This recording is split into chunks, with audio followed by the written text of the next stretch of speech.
स्वागत है आपका हमारे चैनल पॉलिटेक्निक क्लासेस में। फ्रेंड्स, आज हम स्टार्ट करने जा रहे हैं नया सब्जेक्ट इंजीनियरिंग मटेरियल। ठीक है फ्रेंड्स, तो आज हम जो बात करेंगे चैप्टर नंबर 1 की इंट्रोडक्शन पार्ट, जो आज जिसमें आप लोग काफ़ी सारे प्रॉपर्टीज़, मटेरियल्स की प्रॉपर्टीज़ के बारे में समझाया गया है, कैसे मटेरियल की प्रॉपर्टीज़ का यूज़ किया जाएगा, इंडस्ट्री में किस तरीके से यूज़ किया जाएगा, सारा चीज़ को आज हम लोग क्या करेंगे, डिस्कस करेंगे।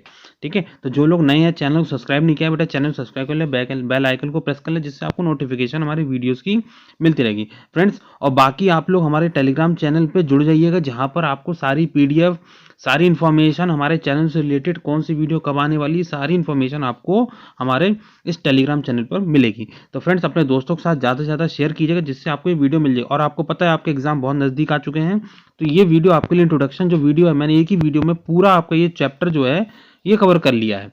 ठीक है ना, तो मैक्सिमम क्वेश्चन और इंपॉर्टेंट क्वेश्चन जो आपके एग्जाम के लिए इंपॉर्टेंट हैं, वो सारे क्वेश्चन मैंने कवर किए हैं। तो ये वीडियो आपके लिए पूरी हेल्पफुल रहेगी, तो आप ये वीडियो को एंड तक देखिएगा, जिससे आपको सारी चीज़ें अच्छे से क्लियर हो जाए। ठीक है, और बाकी आप लोग यूट्यूब चैनल से जुड़िएगा। तो सबसे पहले जो हम स्टार्ट करने जा रहे हैं, जो पहली प्रॉपर्टी है मटेरियल की, वो है मैकेनिकल प्रॉपर्टीज़। ठीक है बेटा, तो पहले मैकेनिकल प्रॉपर्टीज़ के बारे में पढ़ेंगे कि मैकेनिकल प्रॉपर्टीज़ क्या होती हैं। तो आप लोगों को पता है कई सारी मैकेनिकल प्रॉपर्टीज़ होती है, जिसमें हम लोग पहला जो डिस्कस करेंगे स्ट्रेंथ, सामर्थ्य। तो स्ट्रेंथ और सामर्थ्य की बात की जाए बेटा, स्ट्रेंथ सामर्थ्य क्या होता है, जब हम किसी भी वस्तु में फोर्स लगाते हैं, किसी भी बॉडी में किसी भी वस्तु पे जब फोर्स लगाते हैं, तो फोर्स लगाने के कारण क्या होता है कि वो बॉडी क्या करती है, वो फोर्स को सस्टेन करती है, उसके अंदर सहन करती है। तो ये सहन करने की जो क्षमता होती है, जब तक वो बॉडी जितना ज़्यादा सहन कर सकती है बॉडी फोर्स लगाने पर, वो उसकी स्ट्रेंथ या सामर्थ्य कहलाती है। ठीक है ना, अब जैसे हम किसी बॉडी को फोर्स लगाते जा रहे हैं, लेकिन एक समय के बाद क्या होगा कि बॉडी फोर्स को झेल नहीं पाएगी, और उसके बाद बॉडी क्या हो जाएगी, या कोई भी रॉड है वो क्या हो जाएगी, टूट जाएगी। तो इस समय टूटने से पहले मैक्सिमम फोर्स, जहां तक वो बॉडी टूट नहीं रही है, तो वो मैक्सिमम फोर्स या वो जो स्ट्रेंथ होती है, वही हमारी स्ट्रेंथ कहलाती है। तो यहाँ पर देख लीजिए लिखा हुआ, किसी पदार्थ पर बाहरी बल लगाने पर यह पदार्थ बिना असफल हुए यदि बाहरी बलों को सहन करने की क्षमता रखता है, तो इस गुण को पदार्थ का सामर्थ्य कहते हैं। पदार्थ की सामर्थ्य की गणना पदार्थ की इकाई क्षेत्रफल पर उसके द्वारा सहन किए गए अधिकतम बल या अंतिम बल तीव्रता, जिसे कहते हैं अल्टीमेट स्ट्रेस। ठीक है बेटा, अल्टीमेट स्ट्रेस द्वारा बताया जाता है। ठीक है, आप लोग देख लीजिएगा इसको। तो मैंने यही बताया आपको कि जब बॉडी पे फोर्स लगा रहे हैं, तो मैक्सिमम फोर्स कि जब जहां बॉडी फोर्स को ले सके टूटने से पहले, जिसको हम कहते हैं अल्टीमेट पॉइंट। ठीक है ना, अल्टीमेट पॉइंट कहते हैं, ये हम कहते हैं अंतिम बिंदु। ठीक है, तो अंतिम बिंदु जहां तक वो बॉडी फोर्स को सस्टेन कर सकती है, वो पॉइंट कहलाता है अल्टीमेट पॉइंट। और उस पॉइंट पे जब हम लोग फोर्स कैलकुलेट करते हैं या स्ट्रेस कैलकुलेट करते हैं, तो वो कहलाता है अल्टीमेट स्ट्रेस। देखिए यहाँ पे मैंने लिखा हुआ है, तो इसी को हम लोग क्या कहते हैं, स्ट्रेंथ। चलिए नेक्स्ट प्रॉपर्टी बात करते हैं, प्रत्यास्थता मॉडुलस ऑफ इलास्टिसिटी। तो ये क्या होता है बेटा, जब भी हम किसी बॉडी में फोर्स लगाते हैं, तो बॉडी के शेप या साइज में परिवर्तन होने लगता है। लेकिन जैसे ही अगर बॉडी में से फोर्स हटाया जाए, तो बॉडी वापस अपने पुराने शेप में आ जाए, जो शुरुआत और उसकी ओरिजिनल शेप थी। तो इस तरह की जो बॉडी प्रॉपर्टी शो करती है, वो कहलाती है प्रत्यास्थता, या कहते हैं मॉडुलस ऑफ इलास्टिसिटी। ये पदार्थ का वह गुण है जिसके कारण पदार्थ के आकार तथा आकृति में बाहरी बलों के प्रभाव से स्थायी परिवर्तन नहीं हो पाता है। अतः बाहरी बलों के हटाने पर पदार्थ अपनी पूर्ण अवस्था में आ जाते हैं। इस्पात, रबड़ आदि में प्रत्यास्थता के गुण पाए जाते हैं। अधिकतर पदार्थ ऐसे होते हैं जो बाहरी बल के लगाने पर विरूपित, डिफॉर्म हो जाते हैं, और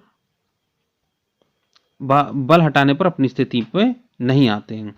ठीक है, तो अब जो पदार्थ, जो बॉडी, जिस पे हम लोग फोर्स लगा रहे हैं, और वो फोर्स लगाने पर बॉडी अपना शेप बदल देती है, आकार बदल लेती है, और फोर्स हटाने पर वापस अपने पुराने आकार में वापस आ जाती है, तो ऐसी प्रॉपर्टी आपको कहलाती है प्रत्यास्थता या मॉडुलस ऑफ इलास्टिसिटी। ठीक है, तो चीजें आपको क्लियर हो गई। Second property modulus of elasticity, प्रत्यास्थता, काफी इजी टॉपिक था।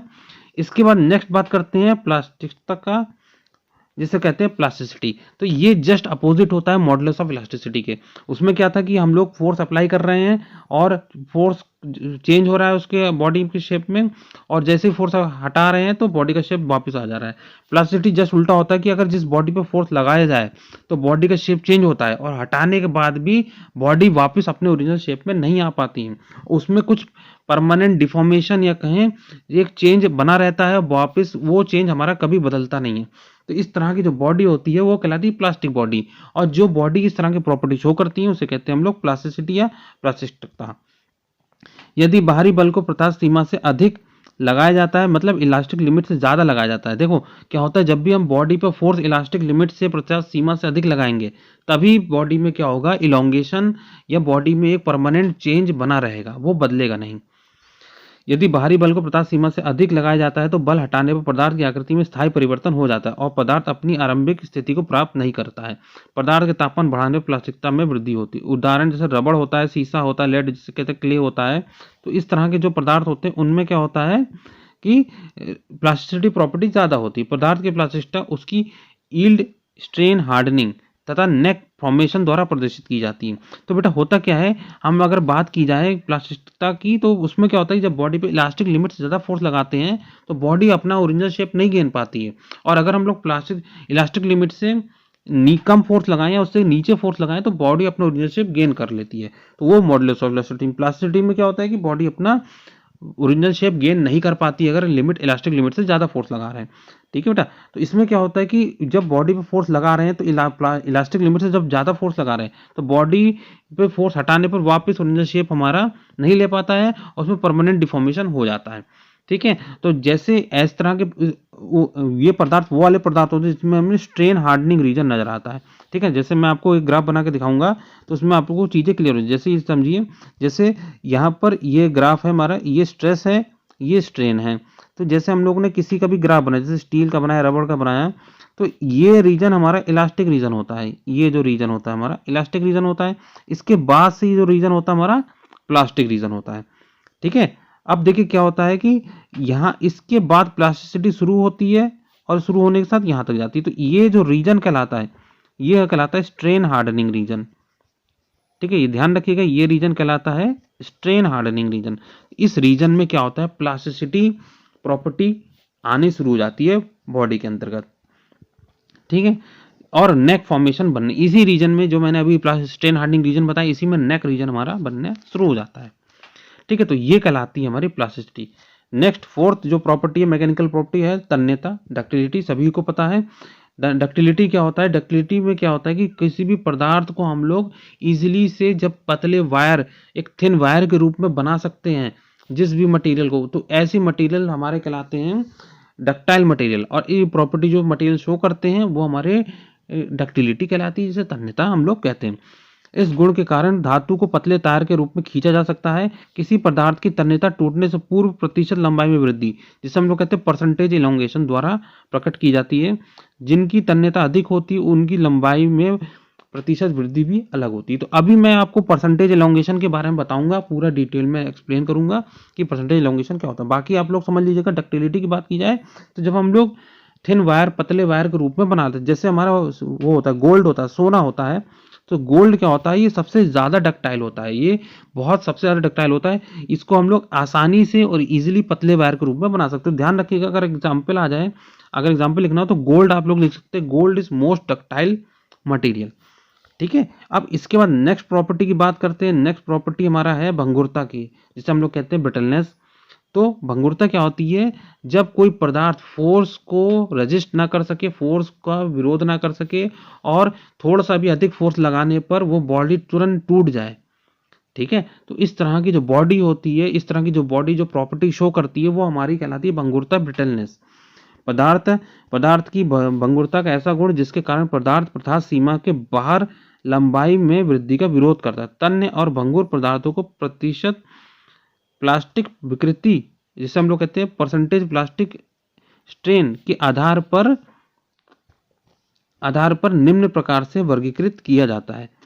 ठीक है, तो आप लोग ये ध्यान रखिएगा। मैंने अभी बताया प्लास्टिसिटी क्या होती है, ब्रिटलनेस क्या होती है। ब्रिटलनेस वो प्रॉपर्टी होती है किसी मटेरियल की जब किसी बॉडी फोर्स लगाने पर वो बॉडी फोर्स को रेजिस्ट ना कर सके, झेल ना सके और तुरंत वो बॉडी टूट जाए फोर्स अप्लाई करने पर। तो ऐसे बॉडी कहलाती है हमारी ब्रिटलनेस, प्रॉपर्टी है ब्रिटल। तो यहाँ पर क्या है कि हम लोगों ने यहाँ पर, अब हम बात करेंगे परसेंटेज इलोंगेशन मटेरियल। तो देखिए यहाँ पे लिखा है, यहाँ ईपी क्या है, प्रतिशत plastic strain, percentage elongation strain. तो अब आपको हम बताते हैं कि किस तरीके से परसेंटेज इलोंगेशन स्ट्रेंथ वाले मटेरियल्स वर्क में आते हैं। तो यहाँ पर देखिएगा, पहला है ब्रिटल मटेरियल्स। तो ब्रिटल मटेरियल जो होते हैं उनके परसेंटेज एलोंगेशन स्ट्रेंथ 5% से कम होता है। अगर ईपी परसेंटेज एलोंगेशन स्ट्रेंथ 5% से कम है तो इसका मतलब क्या है बेटा कि वो हमारे ब्रिटल मटेरियल हैं। और कम तन्यता वाले पदार्थ लेस डक्टाइल मटेरियल कौन से होते हैं, जो 5% से 15% के बीच में उनकी परसेंटेज एलोंगेशन स्ट्रेंथ आती है। एलोंगेशन स्ट्रेंथ मतलब लंबाई में वृद्धि, उनके शेप में वृद्धि, उनके क्षेत्रफल में वृद्धि होती है। तो जब उनका रेशियो निकालते तो वो परसेंटेज एलोंगेशन में हमारा आता है। ठीक है, change in length upon original length, ये एलोंगेशन होता है हमारा। और इसको अगर 100 से गुणा कर देंगे, change in length upon length into 100, ये हमारा जाएगा परसेंटेज एलोंगेशन। ठीक है ना, प्रतिशत प्लास्टिसिटी वृद्धि। ठीक है, और जो सबसे ज़्यादा डक्टाइल मटेरियल्स होते हैं उनमें जो परसेंटेज एलोंगेशन होता है ईपी होता है वो 15% से ज़्यादा होता है।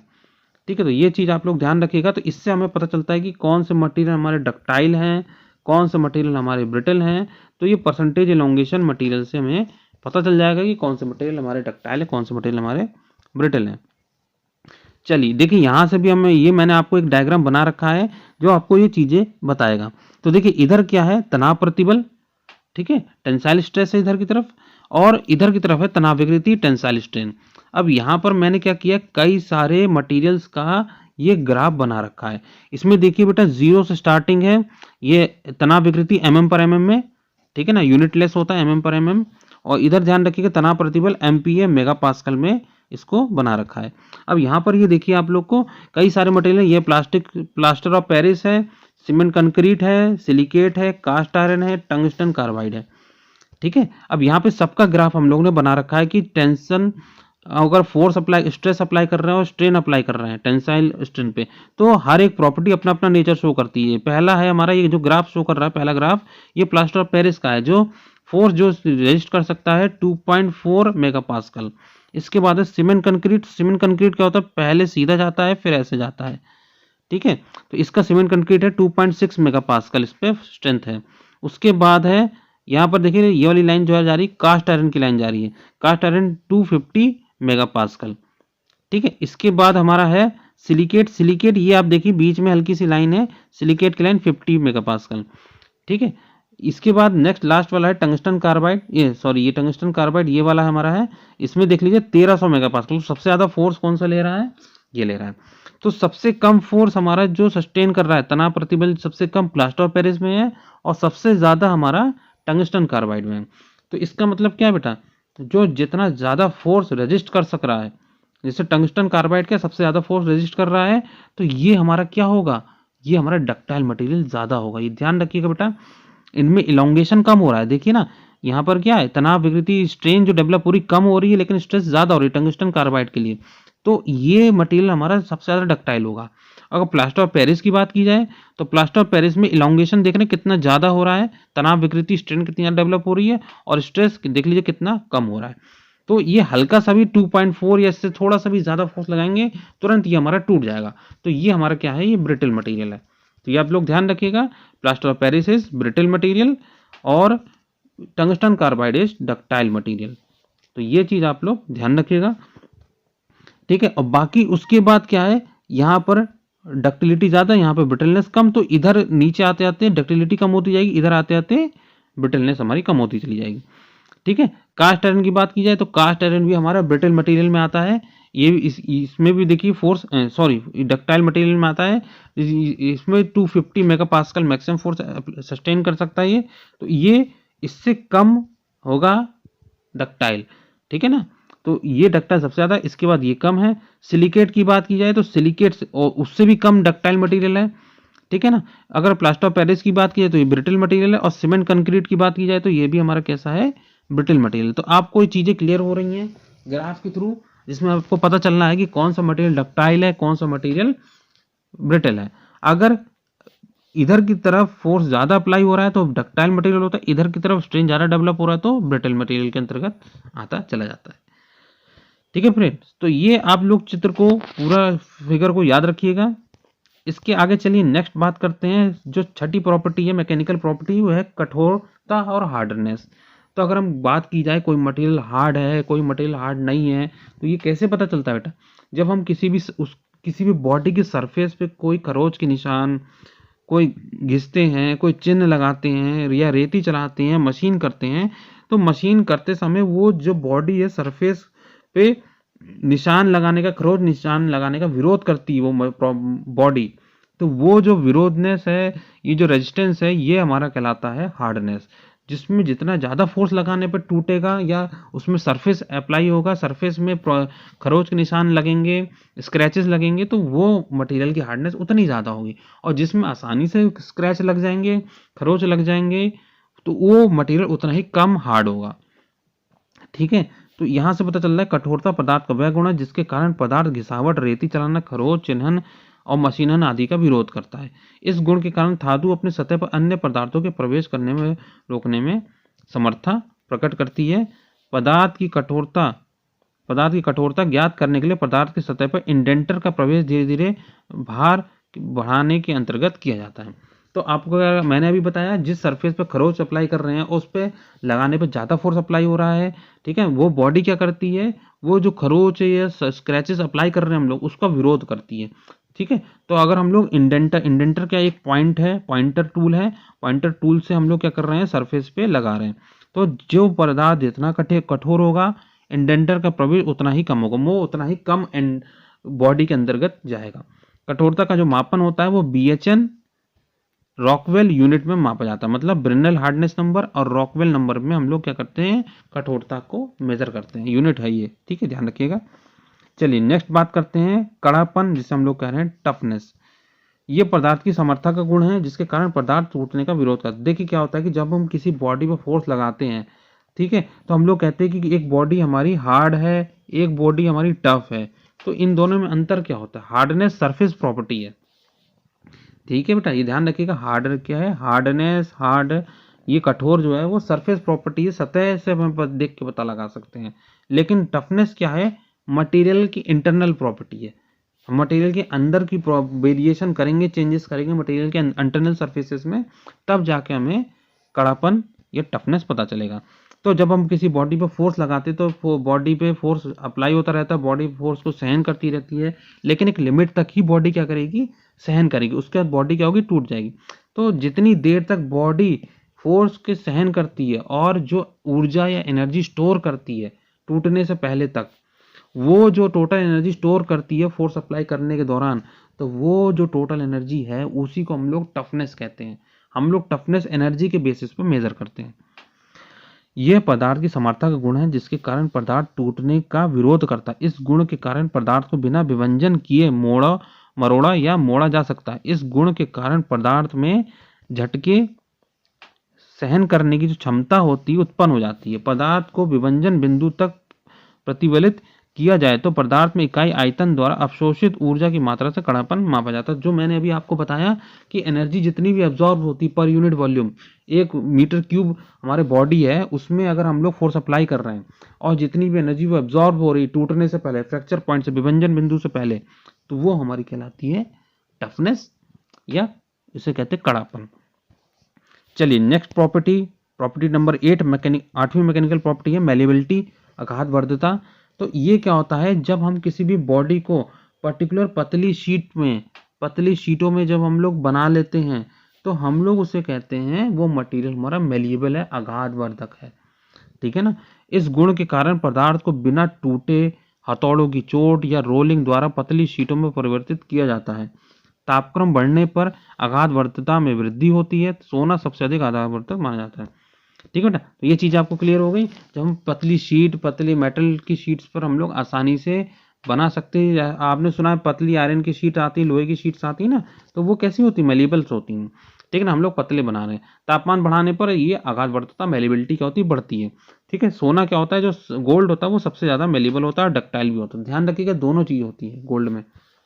ठीक है, चलिए नेक्स्ट बात करते हैं फटीग। फटीग क्या होता है बेटा, जैसे जैसे हम लोग लोड अप्लाई करते हैं कंटिन्यूसली समय के साथ, ठीक है ना, फ्लक्चुएटिंग लोड है, कभी लोड ज्यादा हो रहा है, कभी लोड कम हो रहा है, कभी लोड ज्यादा, कभी लोड कम, कभी लोड ज्यादा, कभी लोड कम, इस तरीके से जब हम लोड अप्ला रहे हैं तो धातु में क्या होता है, फोर्स को झेलने की संभावना क्या होती है, बढ़ती चली जाती है। लेकिन एक समय आता है कि बॉडी हमारी क्या होगी, कुछ समय के बाद वो टूटने लगेगी। ठीक है ना, तो वो जब हमारी बॉडी टूटने वाली होती है, ठीक है ना, तो वो जितना ज़्यादा फोर्स को सस्टेन कर लेती टूटने से पहले, ठीक है ना, तो वो हम लोग उसको फोर्स को हम लोग स्ट्रेंथ बताते हैं। और जो टूट जाता है तो वो हम लोग उसको फटीगनेस से बताते हैं। तो उतार चढ़ाव वाले या विभिन्न बार बार फ्लक्चुएशन, जब हम किसी बॉडी पे फ्लक्चुएटिंग या रिवर्सिंग स्ट्रेस लगाते हैं तो उसके कारण उस बॉडी में फटीगनेस, टूटने की एक जो भ्रम होता है या हमें पता लगता है कि भाई अब ये टूटने वाला है, तो उससे हमें ये फटीगनेस पता चलती है, ठीक है ना, टूटने का भ्रम बना रहता है। तभी इसी प्रकार के प्रतिबल से धातु खंड टूट जाते हैं, यद्यपि इनमें ये प्रतिबल भार की प्रतिष्ठा की सीमा के अंदर ही उत्पन्न होते हैं। ठीक है, चलिए नेक्स्ट बात करते हैं क्रीप क्या होता है। विसर्पण, विसर्पण की बात की जाए तो विसर्पण क्या होता है बेटा, जैसे हम लोग ये कहते हैं स्लो एंड प्लास्टिक डिफॉर्मेशन, मतलब क्या होता है समय के साथ साथ किसी बॉडी में डिफॉर्मेशन होते जा रहा है, ठीक है ना, लेकिन क्या होगा कि कुछ समय के बाद क्या होगा, बॉडी टूटनी चली जाएगी। तो जब हम लोग टाइम के साथ डिफॉर्मेशन को मेजर करते हैं वही क्रीप कहलाता है। लगातार भार और प्रतिबल के कारण पदार्थों में मंद प्लास्टिक डिफॉर्मेशन, बहुत स्लो प्लास्टिक डिफॉर्मेशन होता है, जिससे धातु में धीमी गति से लंबाई में वृद्धि होती है और अंत में विच्छेदन की स्थिति आ जाती है, मतलब टूटने की स्थिति आ जाती है। अतः धातु में इस गुण का विसर्पण क्रीप कहलाता है। ठीक है, तो ये चीज ध्यान रखिएगा, यह गुण तापक्रम के से अधिक प्रभावित होता है, मीन्स टेम्परेचर से बहुत ज्यादा इफेक्ट पड़ता है। अगर टेम्परेचर बढ़ाओगे तो ऑब्वियस सी बात है क्रीप हमारा बढ़ेगा। उच्च तापक्रम पर यह क्रिया अधिक होती है। इस प्रकार लोहा, निकेल, तांबा और अन्य मिश्र धातुएं उच्च तापक्रम पर विसर्पण प्रदर्शित करती हैं। जस्ता, तिन, शीशा और उनकी मिश्र धातुएं सामान्य कमरे के तापमान पर विसर्पण का गुण प्रदर्शित करती है। तो कुछ मटेरियल्स होते हैं जो हाई टेम्परेचर पर क्रीपनेस शो करते हैं, कुछ मटेरियल ऐसे होते हैं जो नॉर्मल टेम्परेचर पर भी क्रीप जो विसर्पण होता है वो शो करते हैं। ठीक है बेटा, तो ये क्लियर हो रहा है, स्लो प्लास्टिक डिफॉर्मेशन समय के साथ होता रहता है। ठीक है ना, कभी पता चला कि भाई डिफॉर्मेशन ज़्यादा हो गया, फिर कभी डिफॉर्मेशन कम हो गया, फिर कभी ज़्यादा हो गया, इस तरीके से समय के साथ धीरे धीरे प्लास्टिक डिफॉर्मेशन होता रहता है। जैसे आप लोग देखा है आटा चक्की में जो बेल्ट लगी होती है, ठीक है ना, 2 डायरेक्शन बेल्ट लगी होती है, तो शुरुआत में जब नहीं लगाते तो वो हमारी क्या होती है, टाइट रहती है, लेकिन धीरे धीरे क्या होती है, वो ढीली होनी शुरू हो जाती है। क्यों हो जाती है, क्योंकि उसमें धीरे धीरे समय के साथ साथ यूज करते करते उसके अंदर डिफॉर्मेशन चेंज आने लगता है, तो फिर हमें क्या करना पड़ता है, वो बेल्ट को निकाल के दोबारा टाइट करना पड़ जाता है। ठीक है, तो उसमें क्या होती है, क्रीपनेस आती है। तो ये एग्जाम्पल है आप लोग के क्रीपनेस के। इसके बाद आता है हमारा इम्पैक्ट रेजिस्टेंस, संघटित प्रतिरोध। तो जब हम लोग कोई बहुत ज़्यादा प्रघात, बहुत ज़्यादा शॉक किसी बॉडी में डेवलप कराते हैं और वो उस शॉक को, बहुत ज़्यादा हाई फोर्स को झेलने की संभावना ज़्यादा होती है किसी बॉडी में, तो वो कहलाता है इम्पैक्ट रेजिस्टेंस। इम्पैक्ट मतलब सडन फोर्स, एक सडन लार्ज फोर्स हम लोग अप्लाई कर रहे हैं और वो फोर्स को झेल जा रहा है, टूट नहीं रहा है।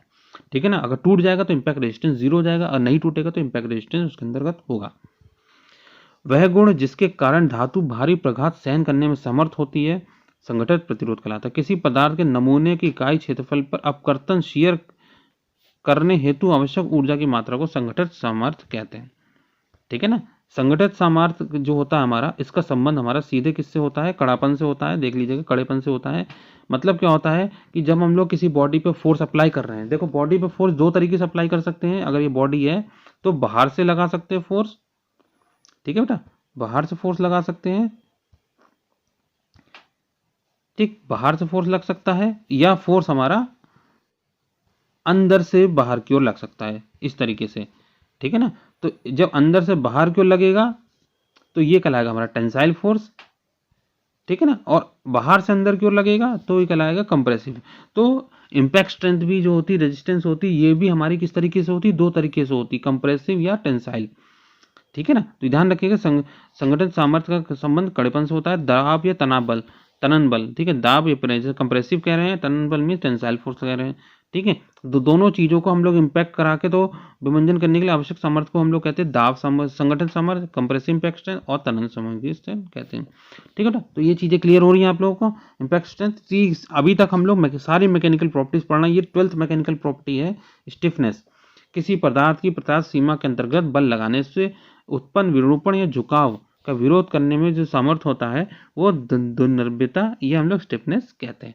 ठीक है चीजें, तो ये आप लोग को चीजें क्लियर हो रही हैं। तो यहाँ पर जो टोटल आप लोग की किसी भी ढांचे की आकृति या मशीन के पार्ट्स भी दुर्लभता पर डिपेंड करते हैं। तो यहाँ तक आप लोग की जो 12 पॉइंट्स कवर किए, ये सारे प्रॉपर्टीज है मैकेनिकल प्रॉपर्टी। आप लोग ध्यान रखिएगा, ये सारे प्रॉपर्टीज आपके एग्जाम में आएंगे और इनकी संभावना बहुत ज़्यादा है। तो इस सारे आप प्रॉपर्टीज को अच्छे से पढ़ लीजिएगा और नोट डाउन कर लीजिएगा, ठीक है।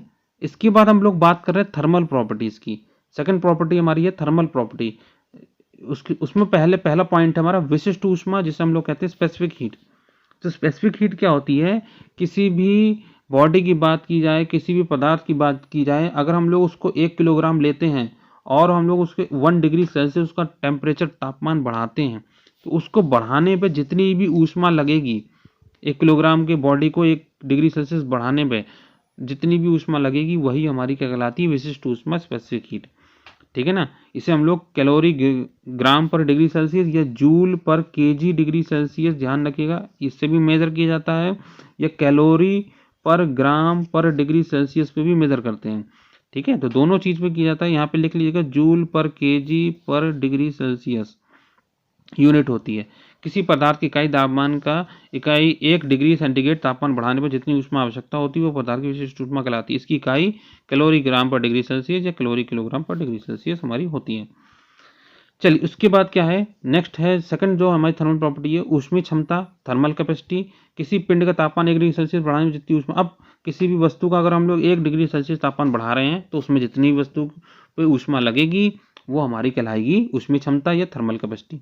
किसी पिंड के तापमान 1 डिग्री सेल्सियस बढ़ाने पर ऊष्मा की आवश्यकता होती है, उसे पिंड का ऊष्मीय क्षमता कहते हैं। अतः ऊष्मीय क्षमता m/s, ध्यान रखिएगा ये फॉर्मूला होता है m/s। m क्या है? किसी भी पिंड का क्या है? द्रव्यमान है, ठीक है। यहाँ देख लीजिएगा, किसी भी पिंड का द्रव्यमान है, और s क्या है? पिंड की विशिष्ट ऊष्मा, जिसे हम लोग कह रहे हैं कैलोरी पर किलोग्राम पर डिग्री सेल्सियस। यही हमारी क्या है? विशिष्ट ऊष्मा है, ध्यान रखिएगा। विशिष्ट ऊष्मा जो मैंने अभी ऊपर बताया था आपको थोड़ी देर पहले। इसके बाद नेक्स्ट जो थर्ड है ऊष्मीय चालकता, थर्मल कंडक्टिविटी, ठीक है। थर्मल कंडक्टिविटी क्या होती है? किसी भी मटेरियल में जब हम लोग हीट का फ्लो होता है एक पार्टिकल से दूसरे पार्टिकल की ओर, या लो टेम्परेचर से हाई टेम्परेचर की तरफ, सॉरी लो हाई से लो की तरफ, ध्यान रखिए, हाई टेम्परेचर बॉडी से लेके लो टेम्परेचर बॉडी की तरफ क्या होता है? हीट का फ्लो होता है। तो इस तरह की जो प्रॉपर्टी होती है, जो मटेरियल इस तरह की प्रॉपर्टी शो करता है, वो प्रॉपर्टी हमारी क्या कहलाती है? उसमें चालकता या थर्मल कंडक्टिविटी। उसमें चालकता धातुओं का ऐसा गुण जिसके कारण धातु के सूक्ष्म कण द्वारा ऊष्मा का प्रवाह उच्च तापमान से निम्न तापमान की ओर होता है। इस ऊष्मा प्रवाह में धातु के सूक्ष्म कण अपनी स्थिति में कोई परिवर्तन नहीं करते। मतलब इसमें क्या होता है कि धातुओं के बीच में ऊष्मा का प्रवाह हो रहा है, हीट का फ्लो हो रहा है, लेकिन वो अपनी पोजीशन नहीं छोड़ते, जहां पर हैं वहीं से हीट का फ्लो करते हैं। तो इस तरह की जो प्रॉपर्टी कहलाती है हमारी थर्मल कंडक्टिविटी या ऊष्मीय चालकता कहलाता है। उसके बाद नेक्स्ट हमारा है थर्मल प्रॉपर्टीज, जो हमारी है नेक्स्ट है ऊष्मीय प्रतिबल, थर्मल स्ट्रेसेस। जब किसी छड़ के दोनों सिरे को बंद कर दिया जाए और छड़ का तापमान बढ़ाया जाए तो ऊष्मीय प्रसार में रोक लगने के कारण धातु छड़ में प्रतिबल उत्पन्न हो जाता है, जिससे हम लोग ऊष्मीय प्रतिबल कहलाते हैं, ठीक है। जैसे हम लोग कह रहे हैं कि ये बॉडी है, आप लोग देखिएगा ये बॉडी है, इसको मैं थोड़ा सा और बना के दिखाता हूँ आपको। ये बॉडी है, जैसे इस बॉडी यहाँ से फिक्स है, ध्यान रखिए, ये बॉडी यहाँ से फिक्स है, ये रॉड है, हम लोग ने ये रॉड यहाँ से फिक्स है। इसका हम लोग टेम्परेचर बढ़ा रहे हैं, इस पे हीट दे रहे हैं इस बॉडी पे। तो इस बॉडी पे जब हीट दिया जाएगा तो बॉडी क्या करेगी? एक्सपेंड करेगी, इसका लेंथ इंक्रीज करने की कोशिश करेगी। लेकिन क्या है, यहाँ पर हम लोग ने क्या कर रखा है? यहाँ पर हम लोगों ने फिक्स कर रखा है। तो बॉडी में क्या होगा? बॉडी फैल नहीं पाएगी, इसकी लेंथ बढ़ेगी नहीं, तो बॉडी के अंदर क्या हो जाएगा? स्ट्रेसेस डेवलप होने लगेंगे, आंतरिक प्रतिबल उत्पन्न होने लगेंगे। तो इस तरह से जो प्रतिबल उत्पन्न होते हैं उसे हम लोग क्या कहते हैं? थर्मल स्ट्रेसेस या ऊष्मीय प्रतिबल, ठीक है ना। तो जब किसी छड़ के दोनों सिरों पर बंद कर दिया जाए और छड़ का तापमान बढ़ा दिया जाए तो ऊष्मीय प्रसार में लोक लगने के कारण धातु के छड़ में प्रतिबल उत्पन्न होने जाता है, इसे ऊष्मीय प्रतिबल कहते हैं। चलिए, ये हो गया हमारा थर्मल प्रॉपर्टी। इसके बाद जो थर्ड प्रॉपर्टी हमारी है इलेक्ट्रिकल प्रॉपर्टी। इलेक्ट्रिकल प्रॉपर्टी में बात कर रहे हैं। नेक्स्ट है विद्युत चालकता, ठीक है।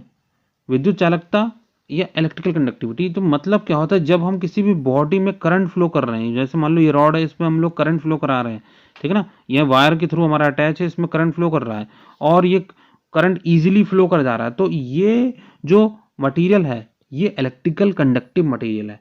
मतलब इजीली से करंट फ्लो हो रहा है, करंट का रेजिस्टेंस नहीं डेवलप हो रहा है, ठीक है ना। तो ये मटेरियल हमारे कहलाएंगे इलेक्ट्रिकल कंडक्टिव मटेरियल, और ये जो प्रॉपर्टी कहलाती है मटेरियल की वो विद्युत चालकता या इलेक्ट्रिकल कंडक्टिविटी हम लोग कहते हैं।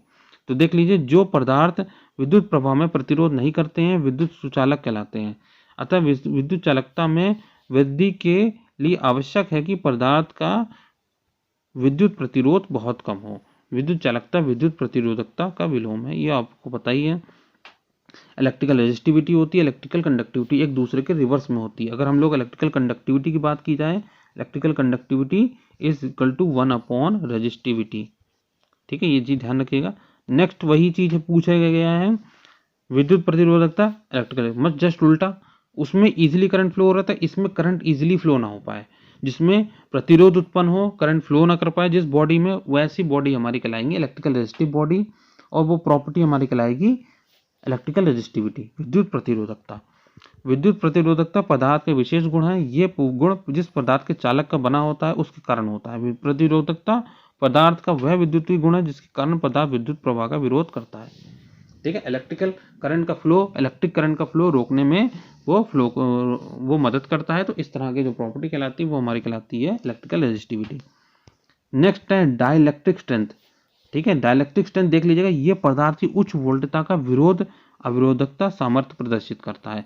मतलब किसी भी बॉडी पे अगर हम हाई वोल्टेज दे रहे हैं या वोल्टेज अप्लाई कर रहे हैं तो वो उसको सहन करने की जो क्षमता है बहुत ज़्यादा है और उसको फ्लो करने की क्षमता बहुत कम है। ठीक है, अतः एक पदार्थ जिसकी डाइलेक्ट्रिक सामर्थ्य अधिक है वह उच्च वोल्टेज क्षेत्र को सहन कर सकता है तथा इसका ब्रेक डाउन नहीं होगा और विद्युत धारा प्रवाह जो है वो होता रहेगा। वास्तव में डाइलेक्ट्रिक मटेरियल एक अवरोधक, यह कहते हैं इंसुलेटर भी। तो इंसुलेटर्स को बेटा हम लोग डाइलेक्ट्रिक मटेरियल भी कहते हैं। ठीक है, ये चीज ध्यान रखिएगा सबको। इसके बाद नेक्स्ट इलेक्ट्रिकल प्रॉपर्टी हमारी है सुपर चालकता, जिसे हम लोग कह रहे हैं सुपर कंडक्टिविटी। ठीक है, तो अब क्या होता है बेटा, जब हम किसी भी कुछ वस्तुओं की बात की जाए, अगर हम लोग एब्सोल्यूट टेम्परेचर लेते हैं 0 केल्विन, एब्सोल्यूट टेम्परेचर कौन सा होता है 0 केल्विन। तो जब हम लोग 0 केल्विन ले रहे हैं तो 0 केल्विन लेने पे क्या होता है कि कुछ बॉडी क्या होता है अपना इलेक्ट्रिकल रेजिस्टेंस, उनका रेजिस्टेंस क्या होता है 0 हो जाता है, और इलेक्ट्रिकल रेजिस्टेंस 0 हो जाएगा और उनमें इजीली करंट आसानी से फ्लो होने लगेगा। मतलब उसमें इलेक्ट्रिकल रेजिस्टेंस एकदम ना रहे। तो इस तरह के जो मटेरियल कहलाएंगे वो हमारे कहलाएंगे सुपर कंडक्टिविटी मटेरियल, सुपर चालकता। ठीक है बेटा, तो यहाँ देख लीजिएगा कुछ धातुएं तथा यौगिक शून्य परम तापमान पर पहुंचने से पूर्व ही अपना विद्युत प्रतिरोध एकदम त्याग देते हैं और पदार्थ में विद्युत प्रवाह में कोई प्रतिरोध उत्पन्न नहीं होता है। ऐसे पदार्थों को सुपर चालक कहते हैं। अतः सुपर चालकता का अभिप्राय प्रतिरोधकता के शून्य तापमान से पूर्व एक विशेष तापमान पर एकदम समाप्त होने से है। ठीक है ना बेटा, तो यहाँ पर क्या होता है शून्य परम ताप 0 केल्विन पर क्या होता है अपना इलेक्ट्रिकल रेजिस्टेंस खो देते हैं, खत्म कर देते हैं। तो ऐसे मटेरियल हमारे कहलाते हैं सुपर कंडक्टिव मटेरियल। तो ये चीज आप लोग ध्यान रखिएगा इलेक्ट्रिकल प्रॉपर्टीज को भी। अब इसके बाद हम लोग बात कर रहे हैं बेटा केमिकल प्रॉपर्टीज की। आप लोग सब केमिकल प्रॉपर्टी देख लीजिएगा, सब लोगों ने पढ़ रखा है केमिकल प्रॉपर्टीज, एक बार रिवीजन कर लीजिएगा क्योंकि ये सारे प्रॉपर्टी जितने भी मैंने बताए आप लोग को ये सभी एग्जाम में आने की संभावना ज्यादा होती है। परमाणु भार एटॉमिक वेट, एटॉमिक वेट क्या होता है कि एटॉमिक वेट हम बात करते हैं किसी भी वस्तु, कोई भी अगर हमारा एलिमेंट है, तत्व है, उसके number of protons plus number of neutrons, number of neutrons, proton plus neutrons. ठीक है ना, तो किसी तत्व का परमाणु भार वह संख्या है जिससे वो ज्ञान होता है कि वो तत्व का एक परमाणु हाइड्रोजन के परमाणु से कितना गुना भारी। ऐसे कह सकते हैं जब हम लोग हाइड्रोजन के रिलेटिव में कंपेयर करें तो हाइड्रोजन से जितना गुना भारी है तो वो हमारा उसका एटॉमिक वेट हो जाएगा। यह हम लोग का किसी तत्व के परमाणु भार उसके परमाणु में उपस्थित न्यूट्रॉन और प्रोटॉन के भार का समानुपाती होता है। ठीक है ना, प्रोटॉन का वेट निकाल लो प्लस न्यूट्रॉन का वेट निकाल लो, दोनों को सम कर दो तो टोटल एटॉमिक वेट आपका आ जाएगा किसी उसी एलिमेंट का। ठीक है, चीजें क्लियर हो गई आपको। इसके बाद नेक्स्ट बात कर रहे हैं अणु भार एटॉमिक मॉलिक्यूलर वेट। ठीक है ना, अब इसमें बात करें मॉलिक्यूल की बात, उसमें एटम की बात की, इसमें मॉलिक्यूल। तो एक मॉलिक्यूल की बात की जाएगी कि एक मॉलिक्यूल जो है वो कितना भारी है हाइड्रोजन के एक मॉलिक्यूल से। ठीक है ना, जैसे हम लोग बात की जाए अगर पानी की बात की जाए, यहाँ पे मैंने लिखा देखो पानी का जो अणु भार होता है वो 18 होता है। तो जल का एक अणु हाइड्रोजन के परमाणु से 18 गुना भारी होता है। ठीक है ना, ठीक है, जल का एक अणु हाइड्रोजन का अणु से 18 गुना भारी होता है। तो ऑब्वियस सी बात है, हाइड्रोजन का 1 होता है और वाटर का 18 होता है। तो ये कितना गुना है वाटर हमारा हाइड्रोजन से 18 टाइम्स है। ठीक है ना, तो एक हाइड्रोजन के परमाणु से कितना, हाइड्रोजन के रिलेटिव पे हम लोग हर चीज को मेजर करते हैं। तो ये अणुभार होता है, मोलिकुलर वेट। उसके हम बात कर रहे हैं एटॉमिक नंबर। एटॉमिक नंबर मतलब किसी भी एलिमेंट में बात की जाए उसमें टोटल न्यूक्लियस में जो प्रेजेंट होते हैं टोटल नंबर ऑफ प्रोटॉन्स, जो प्रोटॉन्स हमारे प्रेजेंट होते हैं न्यूक्लियस, ये न्यूक्लियस हमारा, इसमें जितने भी टोटल नंबर ऑफ प्रोटॉन्स या हम लोग कहें इलेक्ट्रॉन्स प्रेजेंट होते हैं उन्हीं को हम लोग एटॉमिक नंबर कहते हैं। तो किसी तत्व के परमाणु के न्यूक्लियस में उपस्थित प्रोटॉनों की संख्या वो तत्व का परमाणु क्रमांक होता है। ठीक है, चीज़ें क्लियर हुई, बहुत सिंपल है, इसमें कुछ मैं ज़्यादा टाइम आपको वेस्ट नहीं करूंगा। आप लोग पढ़ चुके हैं केमिस्ट्री में सब कुछ। संयोजकता वैलेंसी ये भी पढ़ चुके हैं आप लोग। तो वैलेंसी ये बताता है बेटा कि कितने एलिमेंट्स जो हैं, कितने एलिमेंट्स, किसी भी एलिमेंट के कितने प्रोटॉन्स या कितने कंपोनेंट्स हमारे क्या करेंगे, रिएक्ट करेंगे दूसरे एलिमेंट के साथ, वही हमारी उसकी वैलेंसी होती है। किसी भी तत्व की संयोजकता हाइड्रोजन या किसी एक संयोजित तत्व के परमाणु की वह संख्या जो उस तत्व के परमाणु से संयोग करती है अथवा उसके द्वारा किसी यौगिक से विस्थापित किया जाता है। या तो किसी परमाणु से मैच कर रही हैं इलेक्ट्रॉन्स, जितने भी इलेक्ट्रॉन्स या न्यूट्रॉन्स मैच करेंगे, ठीक है ना, या जितने इलेक्ट्रॉन्स हमारे उस एटम से निकलने जाएंगे, तो वो उसकी वैलेंसी हमारी कहलाएगी। चीज़ें क्लियर होगी बेटा सबको।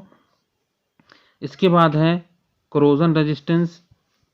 किसी धातु या मिश्र धातु का वातावरण से प्रभाव के बीच प्रत्यक्ष रासायनिक या विद्युत रासायनिक क्रिया धीरे धीरे क्षय हो जाना ही संचारण का। संचारण आप जानते हैं, कोरोजन आप लोगों ने देखा है, वाटर के प्रेजेंस में किसी सरफेस की प्रॉपर्टी हमारी निकलती जाती है, इलेक्ट्रिकल कुछ केमिकल रिएक्शंस होते हैं जिसके कारण सरफेस अपनी प्रॉपर्टी खोने लगता है, उसमें एक कुछ स्पेशल सरफेसेस खराब होने लगती, तो वो जो प्रोसेस होती है वो हमारी कहलाती है संचारण। और ऐसे मटेरियल जो इस चीज़ों का विरोध करते हैं तो वो हमारे संचारण नहीं कर पाते हैं, कोरोजन रेजिस्टेंस मटेरियल होते हैं। ठीक है ना, किसी धातु या मिश्र धातु का वातावरण के प्रभाव से प्रत्यक्ष रासायनिक या विद्युत रासायनिक क्रिया इलेक्ट्रोकेमिकल रिएक्शन द्वारा धीरे धीरे क्षय हो जाना ही संचारण कहलाता है। कुछ धातुएं ऐसी होती है संचारण के विरुद्ध काफी प्रतिरोध उत्पन्न करती हैं और उनका संचारण नहीं हो सकता। ठीक है ना बेटा। ठीक, जैसे हम लोग बात की जाए, सोना होता है, गोल्ड होता है, सिल्वर हो गया, प्लेटिनम हो गया, इनमें क्या होता है, संचारण नहीं हो पाता है। ठीक है ना बेटा, इनमें बहुत ही कम संचारण, ये ना के बराबर हमारा कोरोजन होता है। नेक्स्ट केमिकल प्रॉपर्टी देख लीजिएगा, ऑक्सीकरण ऑक्सीडेशन। धातुओं में ऑक्सीजन से सीधा संयोग होना ही ऑक्सीकरण कहलाता है। इसके साथ ही हाइड्रोजन की धातु से बाहर निकलना भी ऑक्सीजन। तो या तो addition of electron, addition of hydrogen, addition of oxygen and removal of hydrogen, ये दोनों प्रोसेस हमारी क्या कहलाती हैं, ऑक्सीडेशन या ऑक्सीकरण कहलाती हैं। तो आप लोगों को बेटा ये चीज़ें क्लियर हो गई, सारी प्रॉपर्टीज मैंने आप लोगों को बता दी। पहला मैकेनिकल प्रॉपर्टी थी, दूसरी थर्मल प्रॉपर्टी थी, तीसरी हमारी केमिकल प्रॉपर्टी थी, तीसरी इलेक्ट्रिकल थी और चौथी हमारी केमिकल प्रॉपर्टी थी। तो चारों प्रॉपर्टीज को आप लोग अच्छे से पढ़ लीजिएगा, ये सारे प्रॉपर्टीज आपके एग्जाम में आएंगे। अब नेक्स्ट ये देखिएगा, यहाँ पे उद्योग में पदार्थ के चयन का आधार, criteria for selection of material use in industry. ठीक है, तो उद्योगों में क्या होता है बेटा, इंडस्ट्री में कुछ मटेरियल का यूज किया जाता है, तो किस तरीके से क्राइटेरिया सेट किया जाता है, किस तरीके का आधार होता है, चयन कैसे किया जाता है इन लोग का, तो पढ़िएगा। उद्योगों में पदार्थों का चयन किसी विशेष कार्य के लिए करना महत्वपूर्ण होता है। सही पदार्थ का चयन एक इंजीनियर के लिए चुनौती दायित्व भी होता है। ऑब्वियसली बात होती है, सही मटेरियल सिलेक्शन करना बहुत इंपॉर्टेंट पार्ट होता है, बहुत चैलेंजिंग पार्ट होता है ये। ठीक है ना। अब देखो, पदार्थ के चयन के आधार पर निर्धारित करने वाले अग्र कारक है। कौन कौन से कारक होते हैं? पहला है पदार्थ का गुण। ठीक है ना, क्वालिटी हम बात कर रहे हैं। पदार्थ के चयन का सबसे महत्वपूर्ण उसका गुण होता है जो किसी विशेष कार्य के लिए योग्य बनाता है। जैसे भट्टियों के लिए पदार्थ का अतितत्व प्रतिरोधी होना चाहिए, स्प्रिंग बनाने के लिए प्रत्यास्थता का गुण होना चाहिए। तो जो मटेरियल का यूज कर रहे हैं तो उसके अंदर वो प्रॉपर्टी प्रेजेंट होनी चाहिए। इसीलिए हमने पहला बात किया है, जो गुण हम लोग चाहिए वो गुण हमारा उसके अंदर प्रेजेंट होना चाहिए, तभी वो मटेरियल बने। स्प्रिंग के लिए हमें इलास्टिसिटी चाहिए और भट्टियों के लिए अतितत्व प्रतिरोधी हाई टेम्परेचर रेजिस्टेंस हमारा चाहिए। नेक्स्ट देखिएगा, सेकंड प्रॉपर्टी जो है पदार्थ के निष्पादन के आधार पर, performance of requirement of material. किसी मशीन या संरचना में लगे पदार्थ को बिना खराब हुए या बिना टूटे हुए कार्य को निश्चित अवधि तक करना चाहिए। इसके लिए अनुरक्षण की परिस्थिति के अनुसार पदार्थ के आवश्यक गुणों के आधार पर पदार्थ का चयन किया जाता है। ठीक है, तो ये क्या होता है कि एक हमारे परफॉर्मेंस के बेसिस पर, कुछ टाइम के बेसिस पर हम लोग उसको देखते हैं कि किस तरीके से पदार्थ हमारा काम कर रहा है, तो उसके बेसिस पर हम लोग काम करते हैं। ठीक है, इसके बाद नेक्स्ट देख लीजिएगा, नेक्स्ट जो हमारा है अवेलेबिलिटी। तो यहाँ ऑब्वियसली बात है कि जिस भी मटेरियल का हम लोग सिलेक्शन करें तो हमें ये ध्यान में पता होना चाहिए कि वो मटेरियल की अवेलेबिलिटी है कि नहीं, उस मटेरियल कितना उपलब्ध है, ये सब की चीज़ों के बारे में होना चाहिए। अगर हमारे पास मटेरियल उपलब्ध नहीं है, अवेलेबल नहीं है और हम लोग उसका यूज़ कर रहे हैं तो ये भी प्रॉब्लम हमारा करेगा। जिस पदार्थ का हम चयन करें वो सरलता से उपलब्ध होना चाहिए, अन्यथा पदार्थ की उपलब्धता की कमी एक बड़ी समस्या बन सकती है। इसके बाद नेक्स्ट है कार्यकारी दिशाएं, वर्किंग इन्वायरमेंट कंडीशन। तो ये भी होता है, वर्किंग इन्वायरमेंट कंडीशन को भी ध्यान में रख के हमें मटेरियल का सिलेक्शन करना चाहिए। ठीक है ना, जहां पर भी कुछ मटेरियल में प्रॉब्लम्स हो रही है, टूट फूटने की संभावना ज़्यादा है, तो उन मटेरियल का यूज़ कम से कम करें। पदार्थों के चयन उसके कार्य के वातावरण एवं कार्य करने वाले लोगों की सुरक्षा को ध्यान में रखना चाहिए। जैसे रासायनिक कारखानों में संचालन की समस्या होती है एवं पदार्थ हमेशा द्रवों के संपर्क में रहता है, तो पदार्थ संचालन प्रतिरोधी, जल प्रतिरोधी होना चाहिए। तो इस तरह से हमें इन्वायरमेंट कंडीशंस को देखकर, मान लो जैसे हमने यहाँ पे एग्जांपल कितना बढ़िया लिखा कि केमिकल्स वर्कशॉप में क्या है कि वाटर बहुत होता है, तो वाटर रेजिस्टेंस बनाने के लिए या कोरोजन रेजिस्टेंस बनाने वाले मटेरियल्स का ज़्यादा से ज़्यादा यूज़ करना चाहिए। नेक्स्ट हमारे पास है इकोनॉमिक फैक्टर। पदार्थ या उससे बने हुए उत्पाद की कीमत भी पदार्थ के चयन के लिए महत्वपूर्ण कारक है। ठीक है, एक निश्चित कीमत के बाद उत्पाद का चयन बदलना पड़ सकता है, क्योंकि उत्पादकता के पास उपभोक्ता को न्यूनतम कीमत पर सामान को उपलब्ध कराना होता है। किसी उत्पाद या प्रोजेक्ट का संपूर्ण लागत पदार्थ की मौलिक कीमत या उस पर किए गए कार्य की लागत से मिलकर बनती है। अतः पदार्थ का चयन इस प्रकार होना चाहिए कि उत्पाद निर्धारित लागत में तैयार किए। तो ये भी ध्यान दिया जाता है कि जो मटेरियल हम लोग सिलेक्शन कर रहे हैं वो बहुत ज़्यादा कॉस्टली ना हो।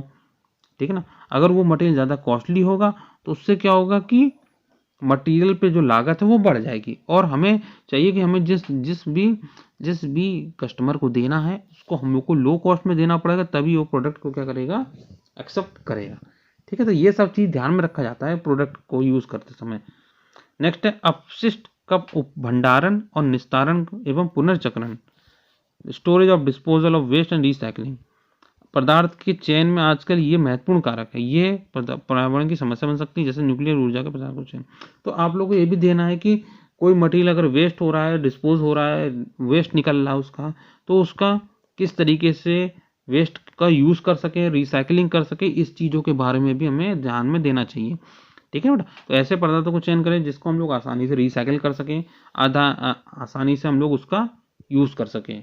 ठीक है ना, और वो हार्मफुल ना रहे हमारे इन्वायरमेंट के लिए। ठीक है, तो इस तरीके से हम लोग अब पदार्थों को चयन करेंगे तो इससे क्या होगा कि जो हमारे मटेरियल्स हैं वो आसानी से यूज़ में भी आ सकेंगे और बेनिफिशियल भी रहेगा हमारे। ठीक है फ्रेंड्स, तो ये जो आज मैंने सारे टॉपिक्स कवर किए, प्रॉपर्टीज़ और ये मटेरियल का सिलेक्शन कैसे होता है, अगर आप लोग इसको अच्छे से पढ़ लिए हैं, अच्छे से समझ लिए हैं, तो मैं ये बता दूं बेटा, इससे बाहर इंट्रोडक्शन जो चैप्टर आपका, इससे बाहर कुछ भी आने की संभावना ना के बराबर है। ठीक है ना, तो ये आप लोग एक बार वीडियो को दोबारा देखिएगा और अपने दोस्तों के साथ ज़्यादा से ज़्यादा शेयर कीजिए, जिससे ये जो आपका जो इंजीनियरिंग मटेरियल वाला जो सब्जेक्ट है, थ्योरी, आपको पता है ये थ्योरी सब्जेक्ट है, तो ये थ्योरी सब्जेक्ट आपका ईजिली कवर हो जाएगा। ठीक है फ्रेंड्स, तो अपने सारे दोस्तों के साथ ज़्यादा से ज़्यादा शेयर कीजिएगा। Okay, thank you friends.